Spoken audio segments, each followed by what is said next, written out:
లిక్కి ఇది విన్నావా? వెంకటేశ్వర స్వామికి శనివారం ఎంత ముఖ్యమో గురువారం కూడా అంతే అంటారు, తెలుసా? విన్నా అమ్మా, తిరుమలలో కూడా ఆ రోజు మాత్రమే ప్రత్యేకంగా 3 దర్శనాలు ఉంటాయంట. అవునా? నాకు నిజపాద దర్శనం మాత్రమే తెలుసు, మిగతా 2 ఏవి? ఓ, నిజపాద దర్శనం ఒకటే తెలుసా?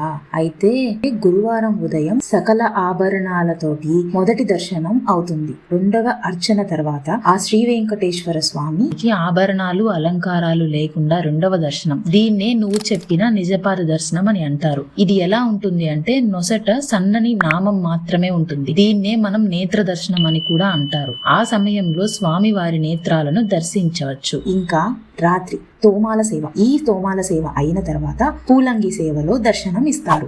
అవునా? అయితే ఇంకో విషయం కూడా అంటారు, గురువారం మోసాలకు పాల్పడేవారు దొరుకుతారు అని కూడా అంటారు. అవునమ్మా, భక్తుల నమ్మకం ప్రకారం గురువారం పవిత్రమైన రోజు. స్వామి ఎదుట అబద్ధం చెప్పకూడదు అని అంటారు, మోసం చేయకూడదు అని కూడా అంటారు.